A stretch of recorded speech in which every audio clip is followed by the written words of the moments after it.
3, 2, 1, action. Welcome to Eat the Cake, Drink the Wine, and Fuck Them People podcast. Today, we will be unlocking the universal laws of the universe, the secret laws of the universe.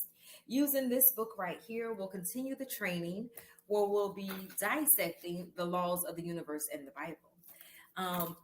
On the live TikTok, we just heard Reverend Ike and how he spoke on a lot of us have information regarding the Bible, but it's coming from the person that's teaching the Bible. And a lot of us don't really take the time to step back, dig in, and learn what that means for ourselves. We just take what somebody else gave us and we run with it, right? That's not what we should be doing. We should be understanding and dissecting the Bible to understand it for what it is meant to be. To me, the Bible is like a puzzle, right? You try to piece it together, but then magically, as you keep reading it, it opens up more and more and more. Like, have you ever read a scripture and it meant one thing, and then you read it again the following week, the following month, the following year, and you get something completely different from out of it? I believe the reason for that is because your mind has elevated. And now you're picking up something that you didn't pick up before within that word, right? So as we dive into the universal laws and unlocking secrets to the universe, that's what we're going to talk about. So I'm going to show you guys. I actually went live last night to kind of put the board together. So as you can see, this is what I'm training from. But if you look at this right here, this is self, right? And you have yourself, you have an outer realm and you have an inner realm, right? And there's a percentage, honey, right here. And it should be balanced. So this is what the yin and yang is that I have up here. You should have a balance of the outer world and the spiritual world to create your greatest and higher self.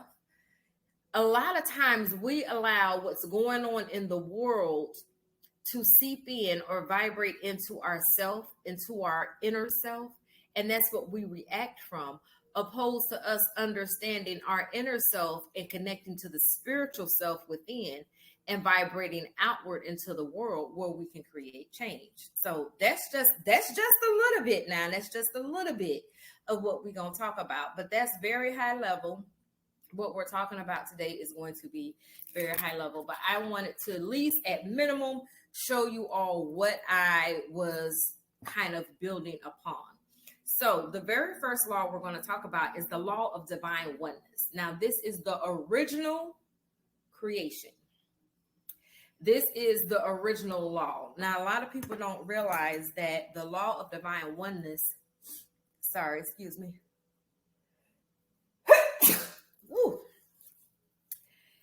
It means we are all connected in some shape, form, or fashion because we all came from the same place, right?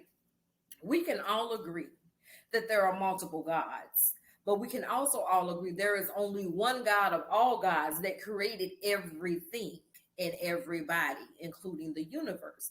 So for me, the universe is of itself God himself because he created it, right? So if God created me and he's within me, that means that I too must be God-like, right? This is kind of deep and it's kind of weird because I'm having like an epiphany moment right now and I'm not sure why. So when you think about the law of divine oneness, that particular law says we are all connected together. And in that connection is energy, right? Energy cannot be created, right? It cannot be created. Energy can only be manipulated. So you're going to have negative energy and you're going to have positive energy, right?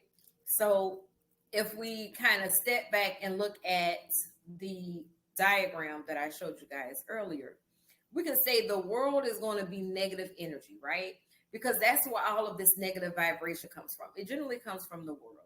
And then the spiritual realm, we're going to say is positive energy. We have to learn through the law of divine oneness how to use our positive energy to negate the negative energy that the world may try to bring to us into our mindset, and then we digest that, and then it becomes us. So, for example, a negative person never realizes that they're negative. They never realize that, oh my God, I complain about everything. Until someone tells them. And when someone tells them how negative they are, they get so mad. They get pissed off because they didn't know that they were negative, right? So it's okay to tell someone things that they need to know, but we want to do that in love, and we want to do it with light.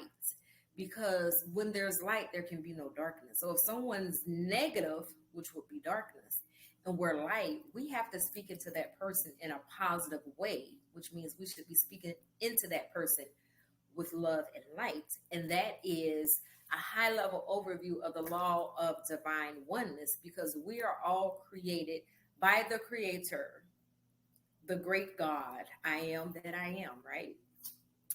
The second law we're going to go over is the law of action. Now, the law of action, and this is where I'm going to touch on the Bible a little bit, means we must take action to get what we want, right? And in the Bible, it says what? What does it say, y'all? What does it say, Lily Poo Poo? What does it say? It says faith without work is dead, right? Faith without works is dead, which basically means you can have all the faith in the world. You can believe God for whatever you want to believe Him for. But if you need to do something physically to get that thing into your existence and you don't do it, you're not going to see it. And what you in turn end up saying is, oh, God is not real. God did not make this. God let me down, or something like that. And it's like, no, you didn't do the work. You didn't do what you needed to do. You did not implement the law of action. So where God gives a vision, He must also make provision. So if God gave you a thing to do, you can say, God, and I'm going to use this podcast, right? Let's use the podcast as an example. God, I hear you're calling me to teach these principles that I implement in my life and show people how to manifest, show people how to eliminate limiting beliefs, right? Show people how they too can live a life of abundance. So I'm like, okay, so we're going to do this podcast. But I had to first research, well, where do I put a podcast? Had I never researched where to put a podcast, I would have never known how to do a podcast. Therefore, the podcast would have never been in existence, because I would not have implemented the law of action, which was a requirement, right? So now we're on season 2 of Eat the Cake, Drink the Wine, and Fuck Them People podcast. And before season 2 even started, God showed me, oh, look, there's an actual podcast summit. And it was crazy because it popped up. It was like I was getting these downloads of things to stop doing. And I was like, but why? But why? But as I started moving in obedience and I stopped doing those things that I was being told internally, which by spirit, my spirit being by the God in heaven within me, to stop doing these things, which unfortunately was closing some of my businesses. As I started to do those, He started to bring me, He meaning God, started to bring me more things that will bring me closer to being in alignment with having a podcast. So as I finally made that last sacrifice, Haley, and closed my last business, all of a sudden I got notification that there's a podcast summit with David Shands and Donnie Wiggins. And I'm like, oh, okay, that sounds good. It's in Miami. Oh, okay, we can do that. But mind you, this came after I had spent them their $10,000 hanging out with my son, traveling and just having fun over the summer, right? Because hotels cost money, rental cars cost money, food costs money, hell, kids cost money, right? So I'm like, okay, God, you're telling me to do, and we're still talking about the law of action, right? I'm giving you guys an example. You're telling me to do this podcast thing. And season 1 of my podcast, it was just Audible. It was an Audible podcast that I put on Anchor. And now all of a sudden I'm being shown the podcast summit. And I'm like, okay, but wait a minute. This is way in Miami. I need money for flights. I got to get a hotel room. I need money to eat. Look, I got to buy the tickets. So I'm like, okay, God, you gave the vision. you must make provision for me to do this thing if this is what you are calling me to do, right? Long, short, the flights got booked. I didn't want just a regular hotel room, so I made it clear. I put the petition out. I said, I want an ocean view room. I want a nice room. I want a suite. I don't want to sit in a regular room with no kind of view. Guess what? That's the kind of room that I had. I set out, okay, I want to meet these people because in the podcast space, these are the people that I'm watching their podcast and I'm inspired by them. So I actually want to meet people that are inspiring me on this current journey. I met those people. I took pictures with those people.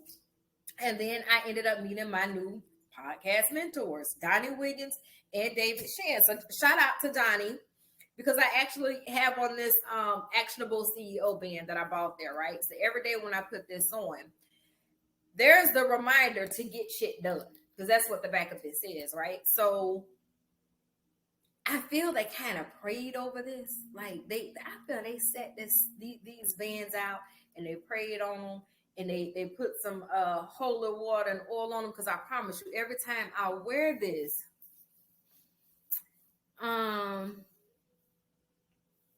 okay, look, I'm Kim Mom. I'm gonna come back to this law of action because I want to address this. It says, please would y'all pray for us, and if lead help with the meal, new single mom 4 left with nothing. So this is my thing. It's okay to ask for help. Okay, it's okay to ask for help. But what is your end goal, right?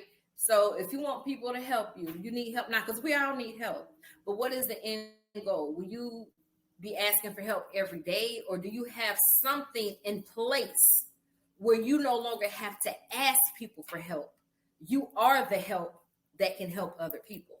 And I'm saying that because I've been a single mom before. And I understand what it takes and what it means to feel, to say, how am I going to feed these kids today? I don't have enough money. But I also know what it means and takes to put in the law of action and go out there and get it. I didn't wait for somebody to give it to me, right? So I used to deliver groceries. I worked in a hair salon. I had other jobs. I had other ways. So figure out what you're going to do on that piece outside of coming to social media and asking for help, because you must learn to first help thyself. Okay, if anybody can help her, please go ahead and help Kim Mom. But that was a really good example, just talking about the law of action, because we really should be praying for ourselves. You should not need somebody else to pray to bring you the things that you need. You should be able to pray yourself and have those things that you need come to you. And I'm not just talking. This is me from experience. I have prayed and had the things come to me. I can honestly say, because I've always used these principles in my life, I've never been evicted, but I've had many days where I've said, God, I don't know where this rent money is coming from. I recall quitting my job because I felt God was calling me to do something else. And I went in and I quit my job. And this was like in the 90s. I only had one child at the time, right? I quit my job. And I remember sitting down in my living room. I was living in Florida on 42nd Street South. And I remember sitting in my living room and I was watching TVN. And I said, oh my God, I quit my job. What am I going to do? How am I going to feed my child? How am I going to pay my bills? I was like, what was I thinking? And I remember standing on the wall, and you, in the movies, how they do that slow sink where the wall is holding you up and you do this slow sink and you just start crying unbelievable tears because you don't know how it's going to happen. That was me. But I can promise you, the rent was paid. I can't even recall how the rent was paid, but the rent was paid. Food was put in the house. I've never had a day where the lights were turned out or the water was turned off. I've never had a day where they came and said, you know what, you got to get out, you're evicted. Now, I done had a 3-day notice. We all probably done had a 3-day notice. And those 3 days, I said, God, I don't know how you going to do it, but I know you're going to make it happen. And he did. So learn to pray over yourself and do the affirmations and things that you need to do to be sure that you live a life of abundance. Now, you can't say it's coming and then turn around and say, ain't nobody going to help me, because that's a contradiction, right? So to think in your mind, it's going to work out. It's going to work out. But to say with your mouth, nobody's helping me, nothing's going to work, you are canceling out the positive. So what you have to do is make your mouth match up with your mind. So if your mind is saying, God, I don't know how you're going to do it, but I know it's going to happen, and we're talking about the law of action, that's what you have to keep saying with your mouth. Regardless of what you see, you must continue to say what you believe. So moving forward, you need to focus, right? Your focus should be your desire, which means you need to meditate on it. You need to visualize it. You need to visualize that you've already achieved it. Listen for direction. So this is your synchronizations, right? So sometimes people will come up and you're wondering, well, why did they tell me this? Or why did they tell me that? And you don't understand when synchronizations happen. You'll start seeing, sometimes a lot of people think synchronization is only seeing numbers. No, it's different things. Like, for example, before I moved to Houston, I was praying, asking God, okay, where should I go? And it was crazy because I'm working a job, I'm making good money. I'm trying to get my dad to move down from Ohio to stay with me in Georgia. But now he's wheelchair bound and I'm in a garden level unit, which means I had to go down a flight of stairs, and that wasn't going to work. So I told my complex I need a ground level apartment. Well, I knew I wasn't going to renew the lease in that unit because my dad was going to come stay with me, right? So I went ahead and gave my 60-day notice that I was going to be moving. Hey, Tina and David. So, long short, they gave my apartment away. And this was when the Atlanta market started going crazy. And at that time, they had no more apartments, because I was like, okay, look, I just need somewhere to stay. It's me and my kids. I just need somewhere to stay. I'm going to have to put this thing with get my daddy on the back burner. They didn't have a unit on the garden level, on the ground level, on the second level, or the third level. They didn't even have a one-bedroom unit. So that led me to being homeless. And now I ended up living in hotels and Airbnbs. And long short, it worked out where I ended up going to Florida, which you have to be careful what you ask the universe for, because the universe will deliver. It may not deliver the way you expect, but it will deliver, right? So I started praying because I couldn't get anywhere to stay in Georgia. Then I couldn't get anywhere to stay in Florida. And I'm like, hold on. I understand I filed bankruptcy in 2019. But I also understand that my credit is repaired. My credit is good. I got a Discover card. I got all this stuff going on. Why will you guys not approve me for an apartment or to lease a house? So I was like, okay, God, you are the God. This was my prayer. You are the God of all gods. You can make anything happen. If you wanted me to be in Atlanta, you would have made a way for me to get somewhere to stay in Atlanta. If you wanted me to stay in Florida, you would have made a way where I would have had somewhere to stay in Florida. And I mean in my own lease, not staying in hotels, not staying in Airbnbs, and not staying with somebody else. So I started praying and asking God for direction. And what came to me through prayer was Texas. So I was like, okay, Texas, but what part, right? I didn't just take it on my own and say, boom, I'm going to Texas and here, right? So then I kept praying, and then I felt like, okay, Dallas. I can go to Dallas. I can sit under Bishop Jakes. I can go to the Potter's house. I'll go to Dallas, right? And I thought that was it. But then all of a sudden, I kept meeting these strangers. And every stranger I met, and I'm telling them, oh, yeah, I'm about to move to Texas. And it was crazy because they were like, oh, I have a sister that lives in Houston. Oh, my brother-in-law lives in Houston. They love it. And everybody just kept talking about Houston. I had never been to Houston before in my life, right? I'm like, why do I keep hearing everything about Houston? Then all of a sudden on my timeline, and we are still talking about the law of action, on my timeline, nothing was showing up but stuff about Houston. I'm like, what? That was a synchronicity, right? So I said to myself, okay, this is what I'll do then. I'll stay a week in Houston, and then I'll go to Dallas. I got a real estate agent in Dallas and everything. I've already told them what's going on. They said, okay, we know people that they'll approve you, even though you have the bankruptcy, blah, blah, blah, blah. Well, I came to Houston, stayed for a week, and was ready to go to Dallas. And guess what? Dallas had this crazy snowstorm or whatever. And I'm like, well, I can't go to Dallas because it's 30 degrees and I just came from Florida and all my coats are in storage in Atlanta and all I have is like shorts and t-shirts and swimsuits. That's not going to work up there, right? So I kept praying, and long short, God wanted me to be in Houston.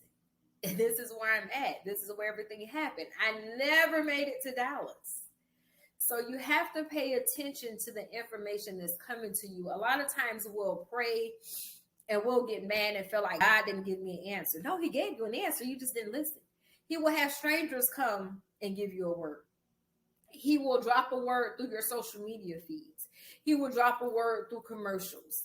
He will drop a word just through random conversations with friend and family, right? So, you have to pay attention to the synchronicities when you're praying and looking for direction, because when you look at the law of action, you have to take action on your belief, okay? So far we went over the law of divine oneness, which is saying we are all connected in some shape, form, or fashion because we were all created by the one and only true living God, right? And then we have the law of action, which I kind of tied into a biblical scripture that we all know, faith without works is dead, which means you have to take action. And where God gives a vision, he also must make provision, which means he has to give you everything you need to make that happen. Like, God can't drop in your spirit, I want you to be a doctor, but he doesn't provide the money that you need to go to school to get the license, right? So we're going to move forward to the law of vibration, which also deals with frequency. And I actually I had some, I guess you would call them cliff notes here. So let me back up a little bit and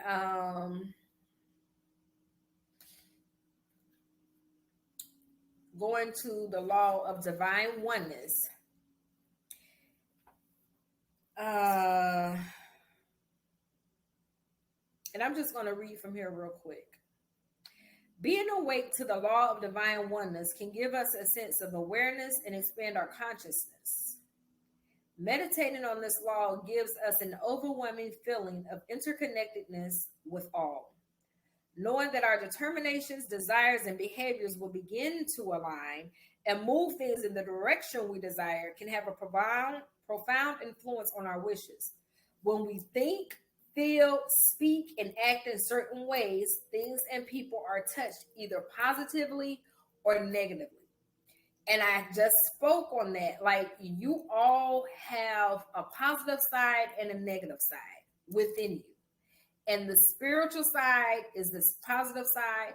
And then that negative side, that's more of your worldly side. That's coming from your outside circumstances, right?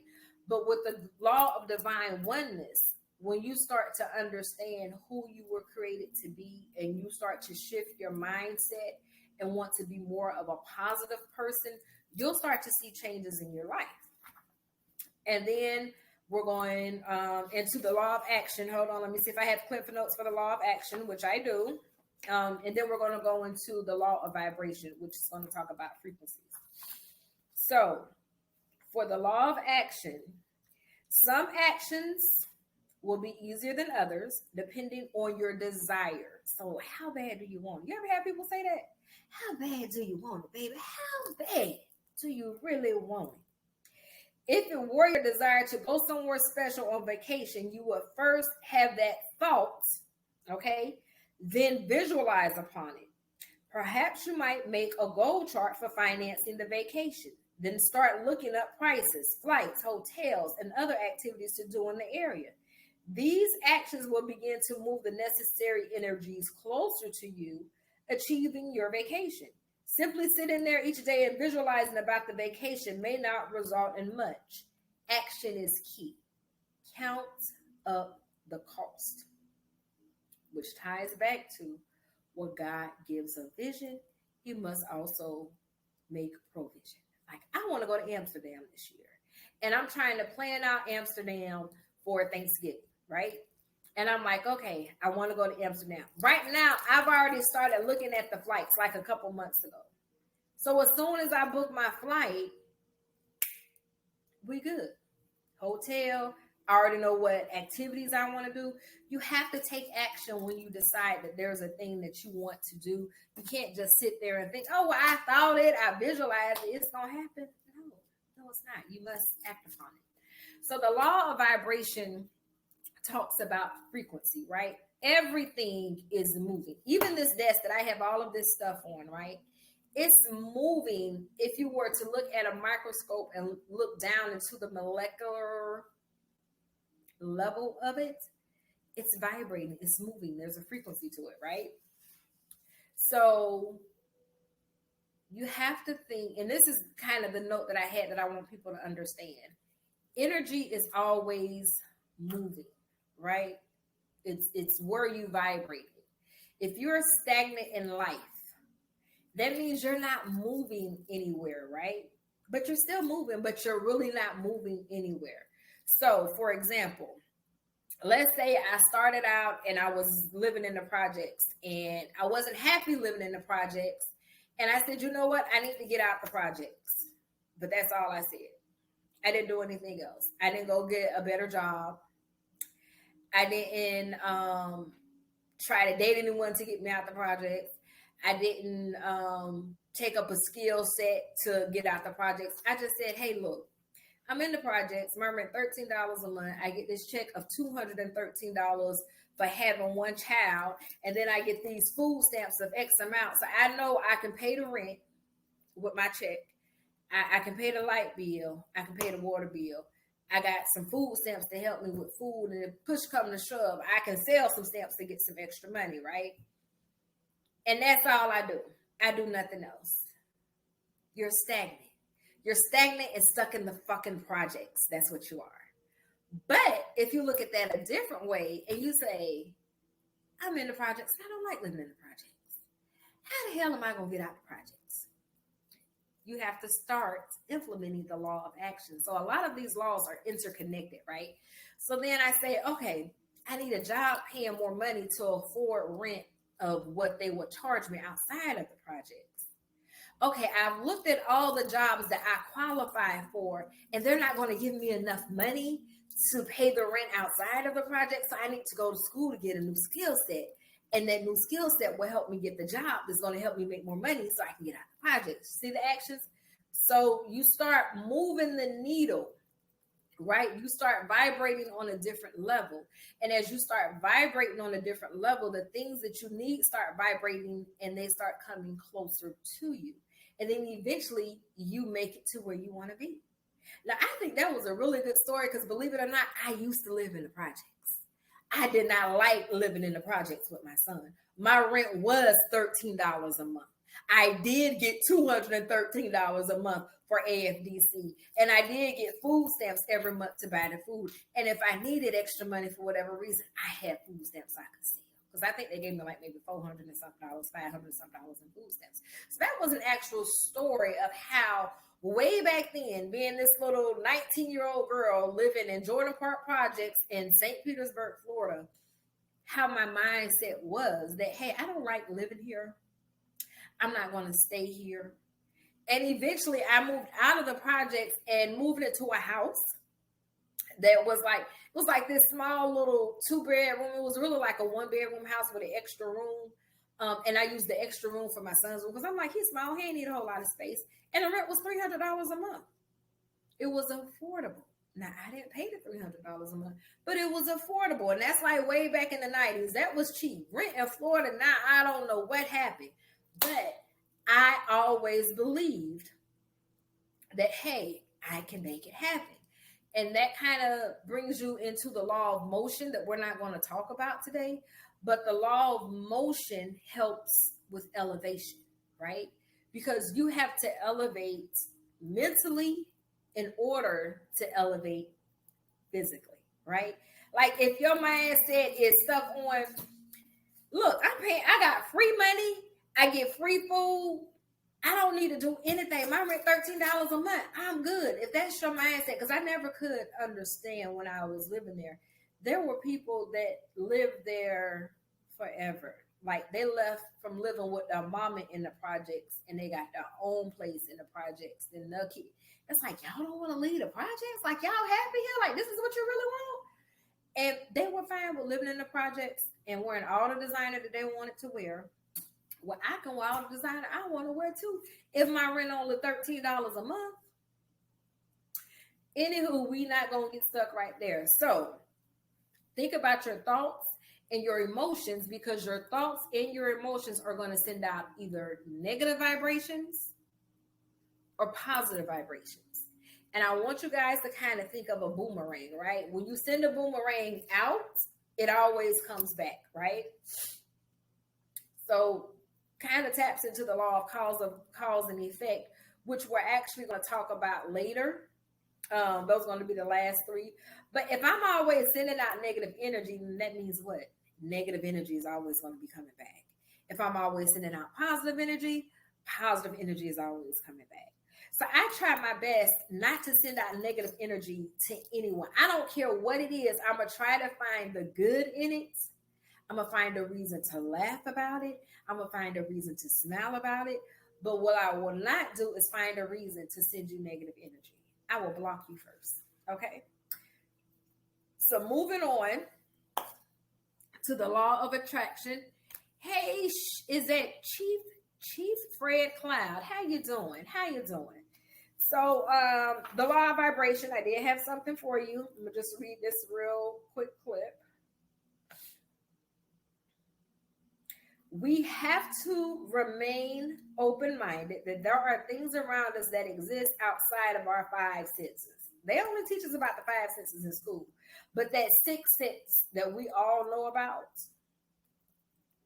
that higher self sense that you just know that you know, that sense right there is in operation as well. So meaning that just because we can't verify it with our immediate senses doesn't mean it isn't real. A dog whistle, for example, isn't a frequency human limited hearing can detect. Yet we know it exists because it's been proven that dogs can hear it. I thought that was like the perfect example.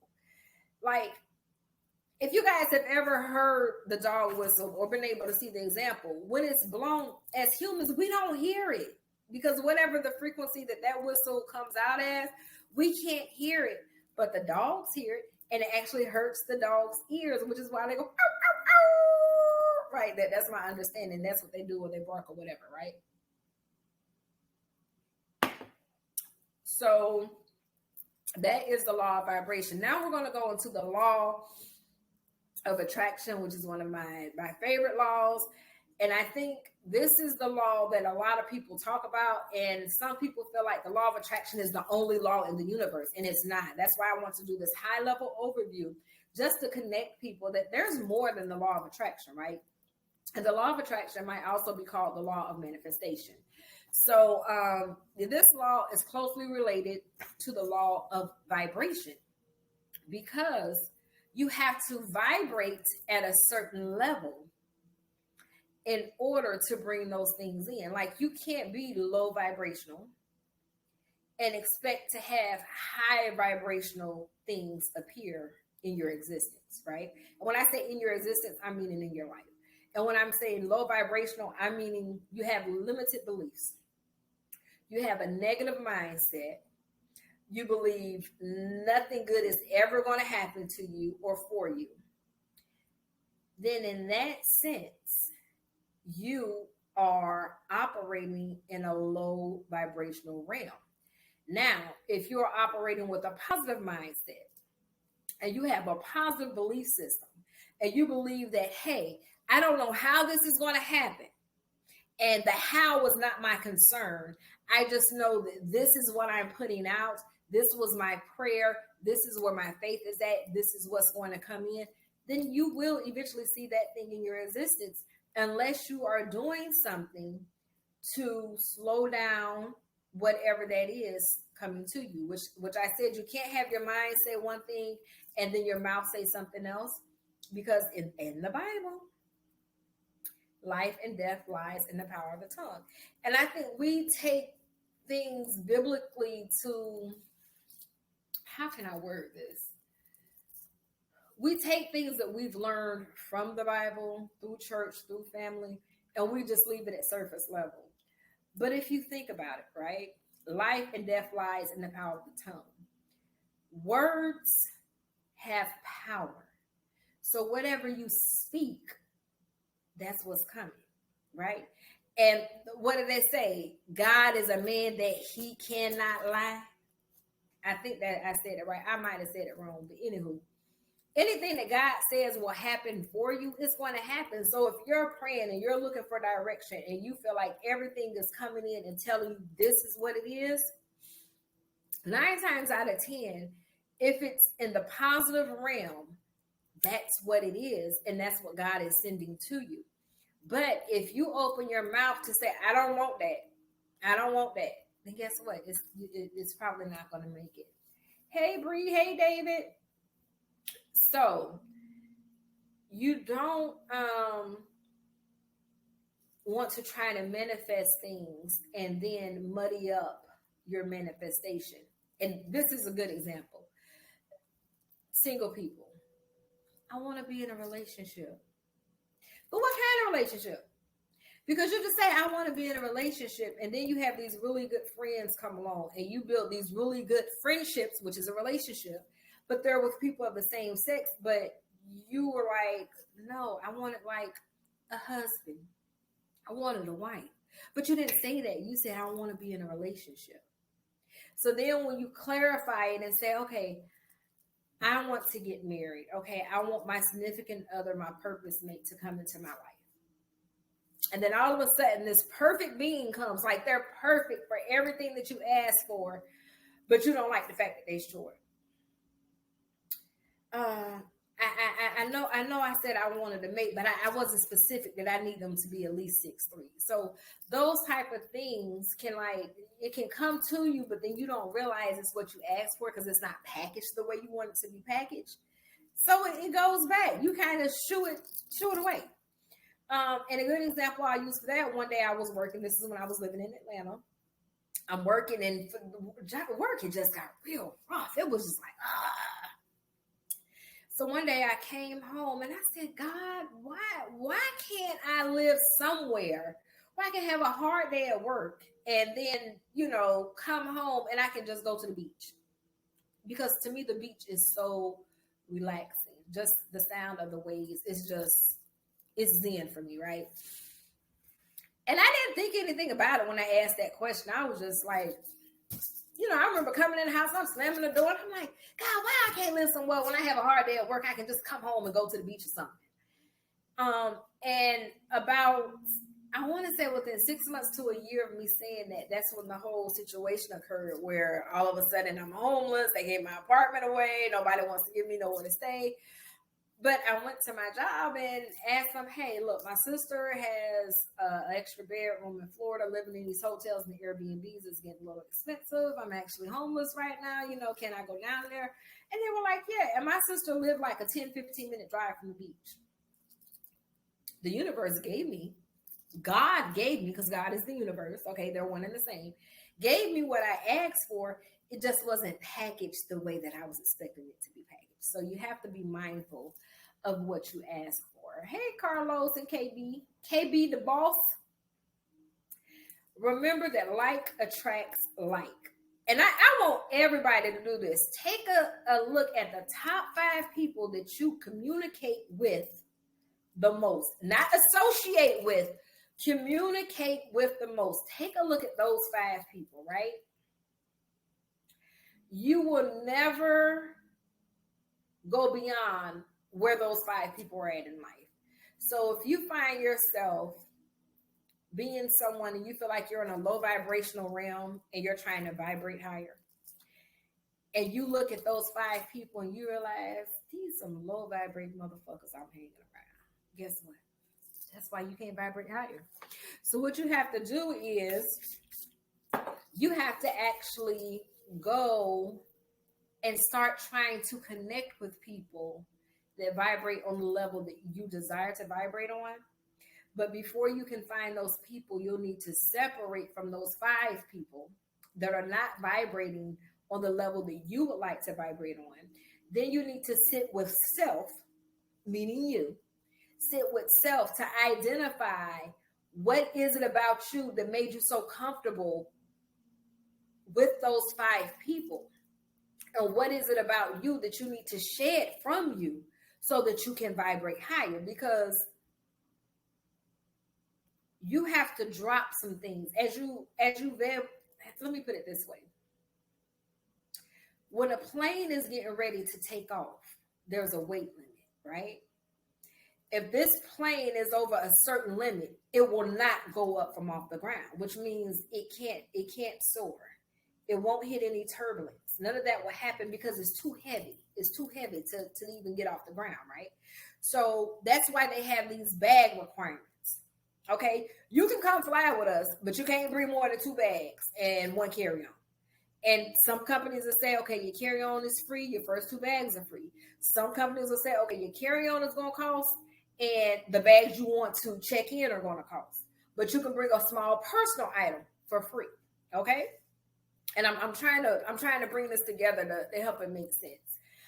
So if that plane is too heavy to take off, they have to do what? They have to recalibrate the weight limit, right? So now they have to say, okay, look, what should the weight be so we can take off? And let's just say the weight that they need for takeoff is 2,000 pounds. And I'm just using hypothetical numbers. And they realize it's 2,000 pounds, but with all the luggage that they've allowed to be checked in and carried on, they're at 3,500 pounds. That means they have to get rid of 1,500 pounds of shit. 1,500 pounds of bags of luggage, of bullshit, okay? Compared it to your life. We're talking about life. You got to get rid of that before you can take off, right? Before you can vibrate higher.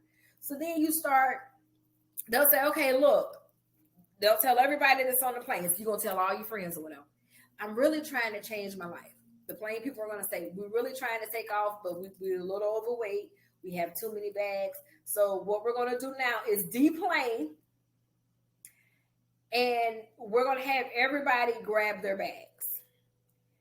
And then we have to change the limit. So you can only bring 1 bag. So you need to decide, what are you going to put in that 1 bag to take with you? Because when we are allowing you to bring 2 bags, a check-on, and a personal item, it's putting us 1,500 pounds over the weight limit that we need to be at so that we can actually take off.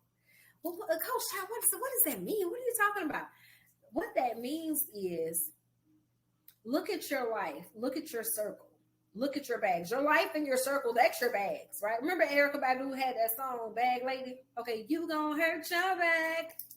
Carrying out of bags like that. Okay, so look at your life. Look at your circle. Look at the things around you and determine. This is where you need to take a real assessment. Determine, what do you want to take with you to your next level? If you do not want to take it with you, that means that's a bag that must stay. You need to get rid of it, right?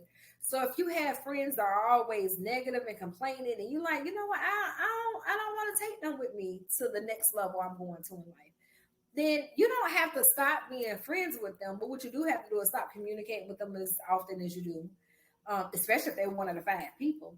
You'll have to stop telling them your business because you don't know what they're speaking or what you're trying to do, right? You'll have to sever ties with that person. But you want to do it in the most positive way possible. And sometimes that just might be saying, hey, you're just a little too negative. And I have 1,001 examples of my life. And all of this stuff I'm teaching, it's not just me trying to throw stuff at you. It's things that I've really, really went through. So I had a friend who was really, really good girlfriends, right? And she was just so negative. And as I started elevating and my mindset started changing, I started recognizing the conversation she and I would have when we got together. We would get together and go to lunch. We would go to dinner. We would go to the club. We would go to the mall. Like, we would do all kinds of stuff together. Now, we never traveled together. And the reason we never traveled together, because for me, I want to be calm and peaceful and zenful and happy when I'm traveling, right? And I feel like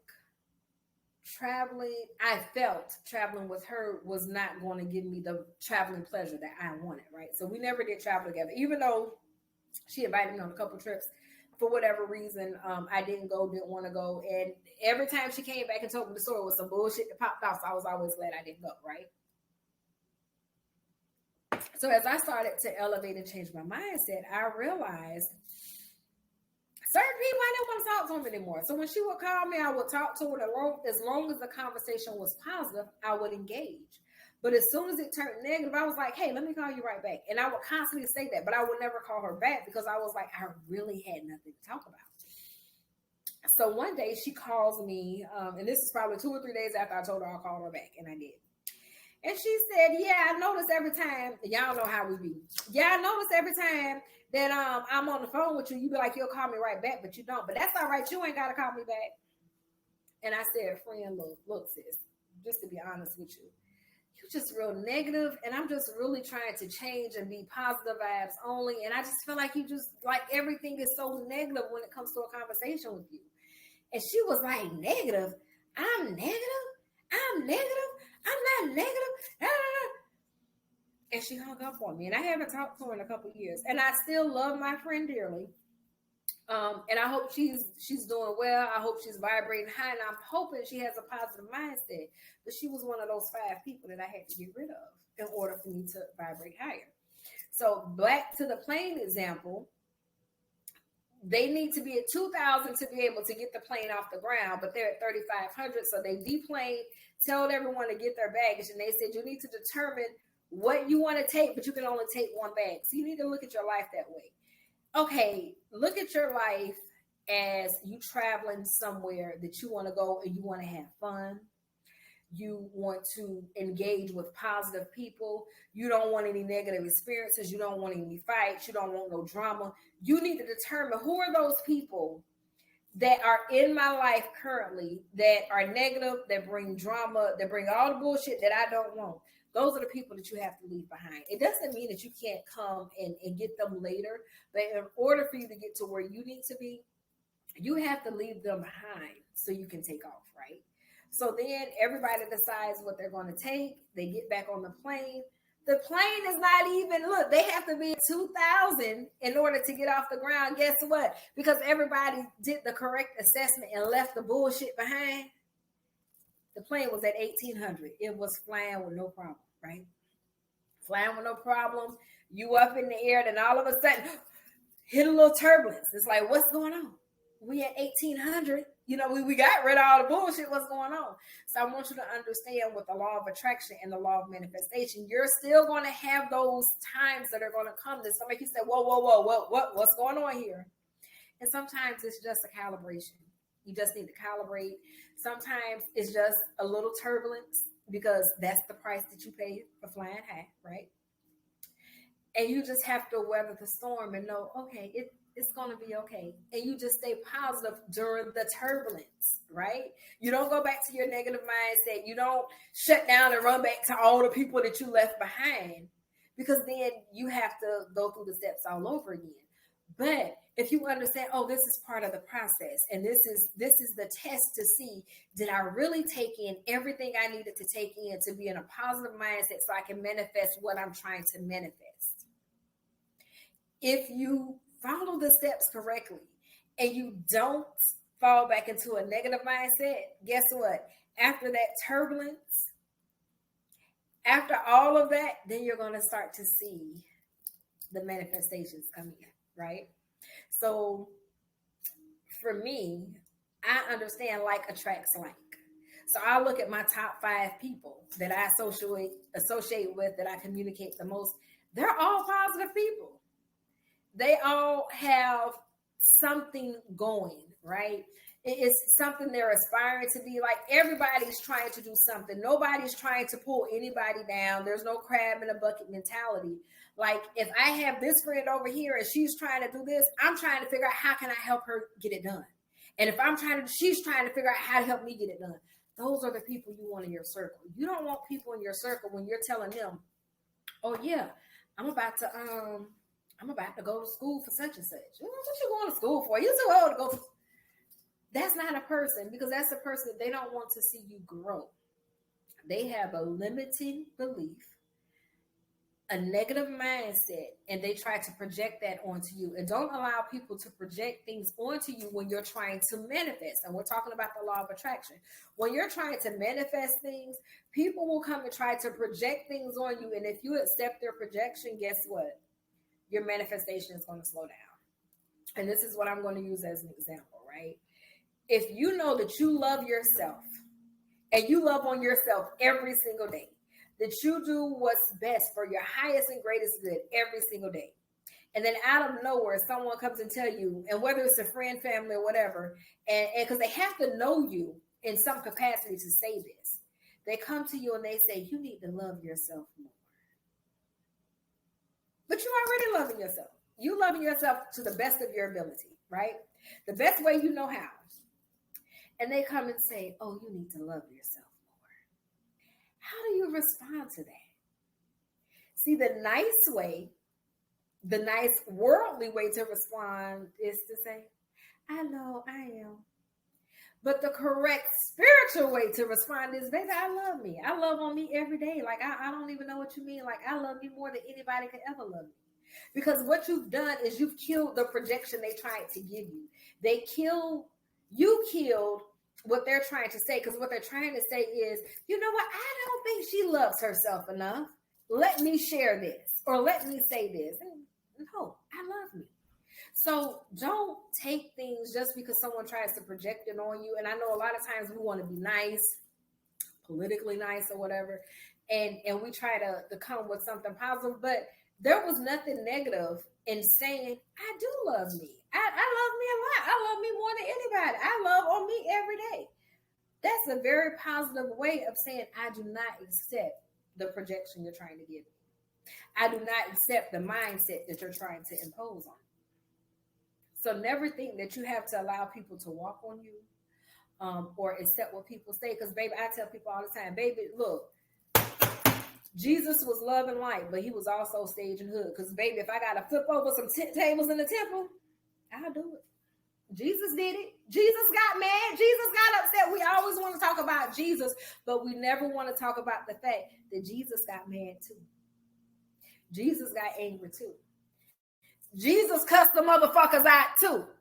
Okay? So don't feel bad. You just do it in love and light. That's all. So, calibration exercise for you. If you want to know where you're vibrating at, okay? Because you're looking to manifest some things. Take a look at the top 5 people that you communicate and associate with. Take a look at how they talk, how do they interact with other people, and things that they do. And once you do that, you need to take a look at, do I think that same way? Do I talk that same way? Do I interact with people that same way? And if it's in a low vibrational mindset that you're talking, interacting, and all of that, then you might want to get rid of that person from your top 5. Then what I want you to do, look at your social media. Everybody doesn't have social media, but if you have social media, if you on here, you damn sure got social media if you on TikTok, okay? Now over here on what if you on YouTube, that's social media too, believe it or not. But look at your social media feed. What comes across your feed? What's coming across your feed is going to tell you where you're vibrating. If your feed is nothing but a whole lot of like hood fights or trailer park fights, low vibrational. If your feed is a lot of people arguing and cussing each other out all the time over nothing, low vibrational. If your feed is a whole lot of negativity of what you can't do, low vibrational, then you need to recalibrate. And that means you need to go and find things that are going to give you a higher calibration. Again, I'm going to keep using myself as an example because I am me. Okay. And I'm me, period. And there's no other way to just say that I'm looking at my social media feed, and I'm going to use Facebook, my personal Facebook page, which is private.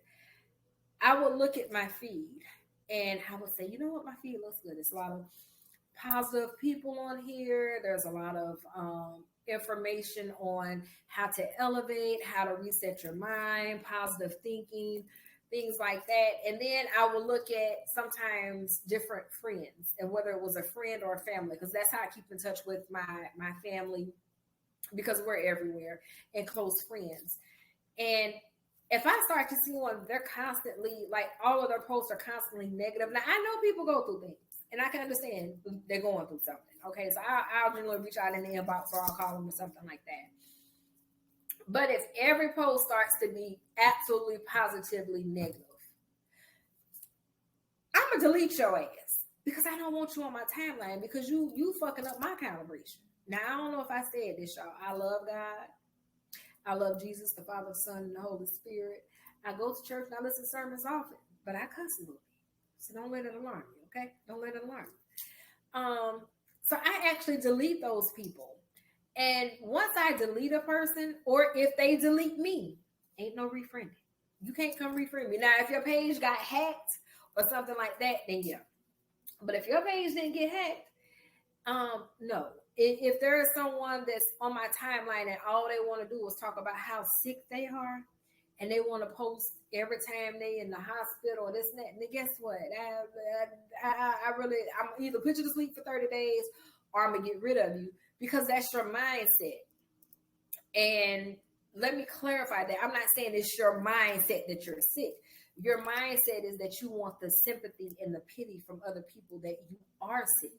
Therefore, you're taking pleasure in the sympathy that you get from being sick, that you always have that inner desire unknowingly, subconsciously, you want to be sick, because that's how you get the attention that you want. You feel like, oh, well, people only care when I'm not feeling well. So you keep doing things to not feel well. I don't want nobody's sympathy. And I'm really not a good sympathy giver. I don't know why, but I'm just not. But usually those people I get rid of. So that's a calibration exercise for you. Look at the top 5 people that you communicate with on a regular basis and determine, is this a person that I want to be like or not? If you do not want to be like that person, remove them from your top 5, and then identify the type of person that you do want to be. And then you find somebody that fits that and you add them to your top 5, right? For myself, at one point, I was like, you know what? I want to hang with some people that have like these really good jobs, and we can have meaningful intellectual conversations. People that are business minded, people that really just want to elevate and be positive in life. And those are the type of people that I started coming into contact with, because I started vibrating on that level. So I started meeting people with good jobs, with positive connections, positive intent, positive mindsets. They were business minded. They just loved life, living life, being happy, being in zen. People that like to work out. I started vibrating on that level. So I started meeting people that fit that particular mindset that I had built, because I was not always a positive mindset person. At one point in my life, I was a product of my environment. And baby, if you came from the hood, you was negative. You was negative if you came from the hood, because if somebody said something, the first thought was, oh, who's she talking to? Your first thought was something negative. And then when you had the conversation with the person, because you're ready to fight, you realize, oh, they didn't mean it the way I took it, right? So now I try to find the positive in everything. So you want to understand that if you shoot out positive, positive is coming back. If you shoot out negative, negative is coming back. If you have a negative mindset, that means you have limiting beliefs, and you need to eliminate that, or you will not see your manifestation come in. Okay, so let's go to the law of attraction. Let's see if I got a page for y'all, which I may not, because hold on. And again, this is the book that we're dissecting. It's a real quick read. I don't even think this book costs that much on Amazon. But this is the book that we're going to use for the deep dive, right? This is the high level. So, you know how many have flipping up? I know I put something in here. I know I did. Y'all don't pay me no mind. It's early morning on a Sunday. Okay. And this is what I got for you about the law of attraction, the law of manifestation. You got to have a positive mindset, or you ain't going to see your shit. So, when you have negative thoughts or beliefs in your life about relationships, money, or the future, you'll likely see more negativity in those areas, because like energies attract like energies. The blessing is we can learn to reprogram our thoughts and belief system to begin attracting positive energies into our lives. This is the law of attraction at its core. So you have to understand, if you want to operate in the law of attraction and the law of manifestation, it's going to start with creating a positive mindset, because you ain't going to attract or manifest anything positive with a negative mindset. Okay, moving forward. The law of cause and effect. Now, the law of cause and effect is, again, that's like that boomerang, right? What you send out is what you're going to get back. So I'm going to start this one because the law of cause and effect is also known as the law of karma. And you ever see somebody, they're doing good, and all of a sudden they start shooting bad, and you wonder what's happening? Karma. Karma is a bitch. Karma is a dish. No, revenge is a dish best served cold, but karma is a bitch. So I had this guy I was dating. I promise you, I was dating this guy. He was well off. He was good to do. And then we kind of stepped away from each other, and probably like a year later we reconnected or whatever. And I noticed this huge change in him, and I was like, what the fuck is going on? And I was just like, something's off. So when he started kind of giving me more insight into things that were going on within his company, and it just seemed like everything was crumbling and falling apart up underneath him. And he was working on a business deal, and this deal was supposed to bring him like $10,000, right? So he works on this business deal. The deal closes. And this is like within 2 weeks. This deal started and it's closing within a 2-week time frame. So $10,000 is what he was supposed to make. Well, long short, he didn't get the $10,000 he was supposed to make. So he's arguing with the person that he did the deal for, and he wants to now go to Alabama and fight this man, this, that, and the other. And I'm like, what the? Because this was a very positive person when I met them, right? Our interactions were always positive. And this is probably the second time that I had seen them kind of go off. And I'm like, what the hell?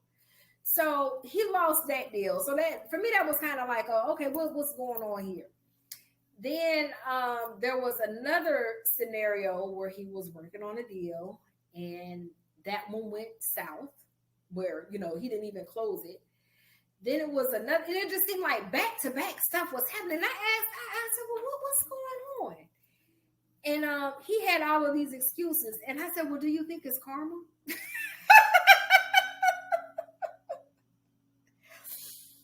He got mad, and he said, no, it's not karma. But to me, I was like, this is karma. Because just from knowing him within those 3 years, and like we took that year apart, it seems like that year apart, whatever took place in that year, he was starting to get the backlash, like the boomerang effect. Okay, it was coming back to him So I'm like, you probably did a whole lot of people dirty on some business deals. And you didn't care that you did them dirty because you was just looking at the money. And now you have business deals that you're doing and you're trying to do them the correct way, but the money that you're supposed to get from it, you're not. That's karmic. And I felt like everything just was going wrong for him. And I realized, hey, he got to get the fuck from around me because I don't want that rubbing off on me. So going back to the law of cause and effect, also known as the law of karma. This law states that nothing happens by chance and that all actions have consequences and produce specific results. The choices we make and actions we take or don't take, whether conscious or unconscious, have corresponding outcomes and effects. This law, like the other laws, works without question whether you're aware of it or not. A specific trigger causes every outcome in your life. Excess and uncontrollable spending causes money problems or debt. Speeding and having a lead foot results in getting a speeding ticket. A poor diet and lack of exercise results in poor health. So, whatever you do, the law of karma is always in effect. I think in the streets we say what goes around comes around, right? You put it out, it's going to come back to you. Dating. Perfect example. A woman starts dating a man and he's married and then he leaves the wife. Or man dating a woman in a relationship and she leaves the man. And everybody always says, you're going to lose them the same way you got them. You're going to lose them the same way you got them, right? And guess what happens? They lose them the same way they get them. If you look at Blueface and Krishan, now, let me first say, I love rock. Like, I'm team rock all day long, right? But apparently, when Krishan started dating Blueface, I don't know the baby mama name. They call her Stewie. I'm going to just call her Stewie. Stewie was pregnant, right? So, Krishan is dating Blueface. Stewie's pregnant. Then, flip that. Krishan's pregnant. Blueface goes back to Stewie.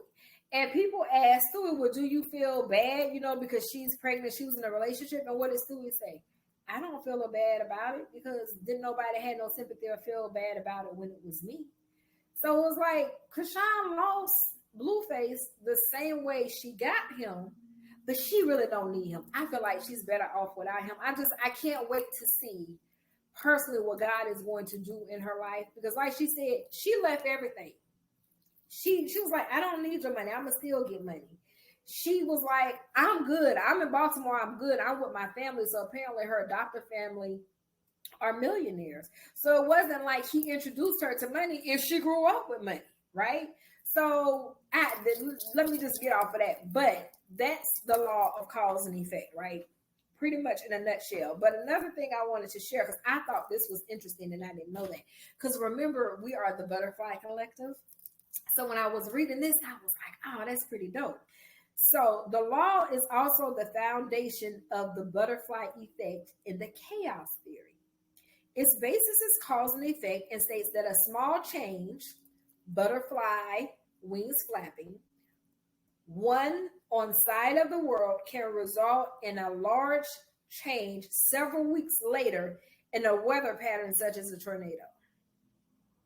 It simply suggests that a butterfly's wings might create tiny changes in the atmosphere that may ultimately alter the path of a tornado or delay, accelerate, or even prevent the occurrence of a tornado in another location.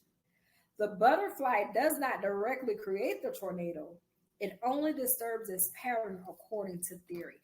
I was like, that's pretty dope, seeing that we are like the Butterfly Collective. And when I said we're the Butterfly Collective, my whole mindset was on, we don't know what we're going to morph into. Butterflies start off as these caterpillars, right?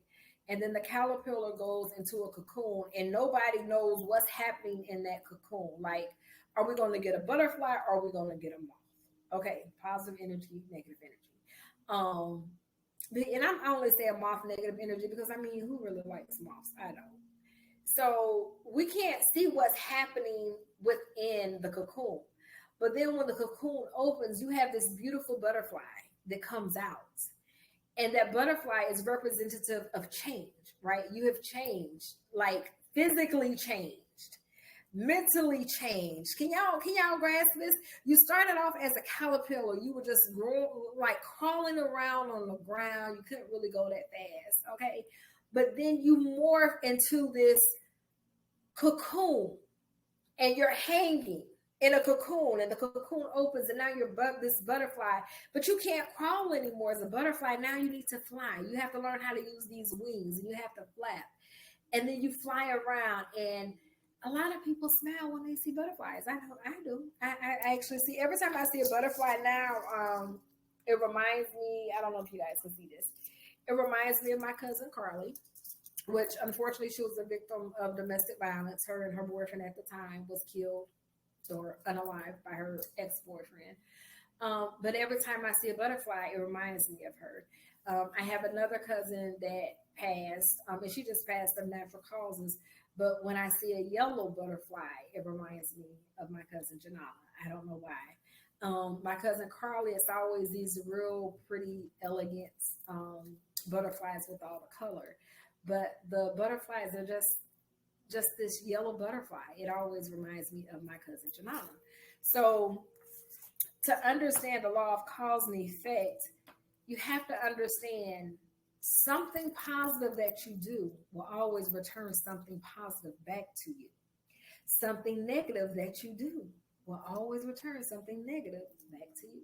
That's why I don't date married men. I'm not dating a married man. And I always tell God, if I'm supposed to be a mistress, just say that, right? So I feel like if I was a mistress, I wouldn't do anything like that I'm not supposed to do with them. I would actually probably give them counseling to try to understand, why is it that you took vows but you want to cheat on your wife?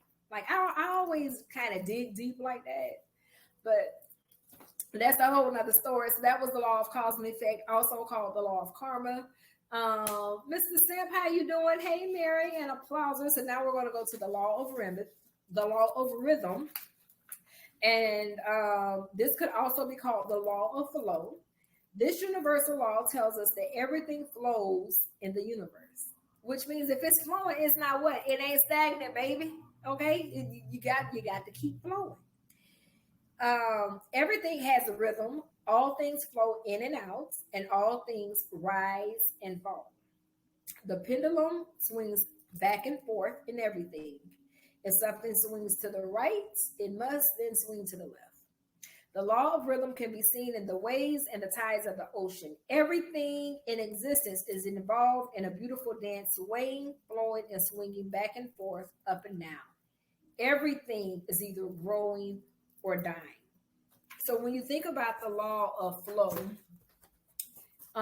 which is also called the law of rhythm, you have to understand that we all have a rhythm in life, right? And our rhythm in life determines where we're going. Like if your rhythm in life is just to be an asshole, then you probably always going to be surrounded by assholes, and you're going to go through a lot of asshole type shit. But if your rhythm in life is to always be positive and to move in love and light, then you're going to be surrounded by people that are positive and like to move in love and light. But that does not mean that you will not encounter an asshole. And when you encounter an asshole, you have to still make the decision. Am I going to be sage and hood or love and light? And sometimes you will have to be sage and hood, but you can be sage and hood in a very, very positive way. So don't think that moving in a positive way means letting people walk over you. That's not what it means at all whatsoever. It simply means that you're standing your ground, you understand who you are, what you are, and you stand on that. And if anyone comes and they can't respect that, then you can speak up. Your throat chakra is not blocked, where you can speak up and correct them, right? And then the very one that we're going to talk about is the law of correspondence. Now, we'll hear people say, as it is above, so it is below. Or as it is within, so it is without. So as I was really thinking about this last night, this is how I wanted to break this down, the law of correspondence, right? And then I'm going to read from the book. As it is above, a lot of people say above is heaven, so it is below. And a lot of people say below is earth. I want to help you reprogram your mind to understand what this really means. As it is above is your mindset. As your mindset is, as it is below your life. So whatever your mindset is, that's what your life is, right? Because your mindset is where everything starts, in your subconscious mind. So if you are thinking negative thoughts, you're going to see all kind of negative shit in your life, okay? If you are thinking positive thoughts, then you should see all kind of positive stuff in your life. There's a lot going on in the world right now, but I, for one, can honestly say, I don't know what half of it is. Because my mindset is not stuck on what is going on in the world. It is stuck on what is going on with me. What am I called to do? Who am I supposed to help? Who do I have a word for? That's kind of how I maneuver. I almost live my life in the bubble. I almost live my life in a bubble, because even when people come toward me, I always hope that the God in me meets the God in them. And I hope that I have a positive word for them, right? Hey, Roger, I want to have a positive word for everybody. If somebody comes to me with a negative energy, I have two choices. I can try to help them be more positive, or I can walk away. Example. I told you I got a lot of examples. So I'm at work and I'm working with attorneys now, right? So one of the attorneys, and this is like a new thing for me. Okay. So she needs this report, and I'm getting a request via email from one person. Then I'm getting these cases that I don't even know that's out there, because I don't generally go look at cases. So first conversation with the attorney, and I can tell she's irritated, right? Because of the way she's talking to me, the tone of her voice. And she's, and so I had two choices. I could take what she gave me, her negative energy, and walked away from that interaction feeling defeated and upset, or I could address it at that moment. So I am a person that I would generally address it at that moment. But you have to move wisely. So this is how I addressed it. Hey, Big Ray. I said, and we're going to call her name Lily. Her name's Lily, okay? I said, hi, Lily. How, you doing okay today? How's your day going? How's your day going? And she stopped. She stopped and she laughed. And she said, hi, Natasha. I'm doing fine. How are you? And every interaction that I've had with her since then, there's like this understanding has been accepted that I'm positive, I'm love and light, and I'm not going to deal with negative energy. I'm not going to allow you to talk to me any kind of way. And if someone's putting pressure on you, you need to deal with that pressure. You will not be able to project that pressure on me. And I think other people allow people to project things on them, and they operate out of that projection. But you don't have to allow people to project negative energy on you, because where there is light, there can be no darkness. And love is light, positive energy. And that other shit is that other shit. It's all negative, and we ain't going for no shit, right? Right? Okay, so to the book. And we are talking about the law of correspondence, also known as the law of equivalence. This universal law states that the principles of physics that explain the physical world of energy, light, vibration, and motion have their corresponding principles in the universe. As above, so below. As within, so without. Or whatever is above is like that which is below, and whatever is below is like that which is above. Above is the mindset. It's not the head. Why is it? And this is, I got this from Reverend Ike, and it makes so much sense.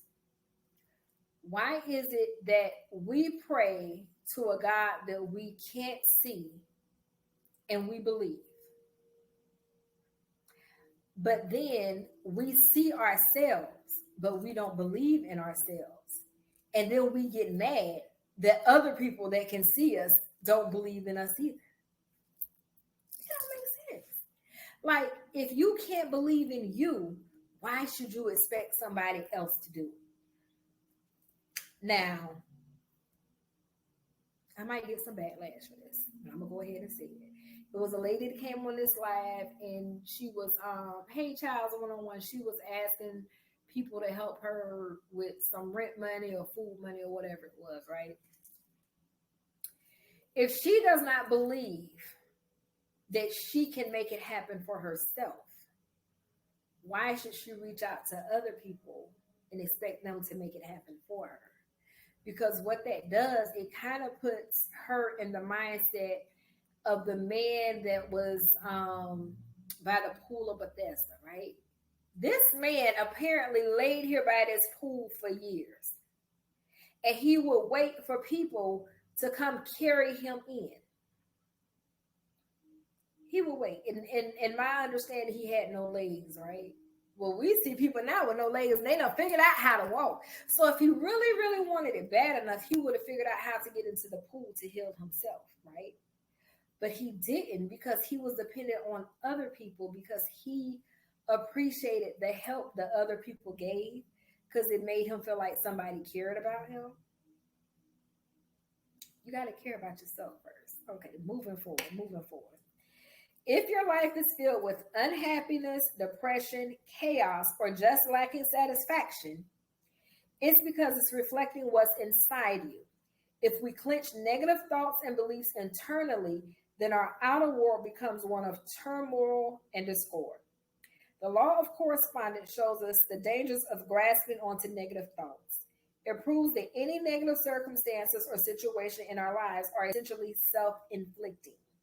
Most people do not like to hear that, but it's true according to the law.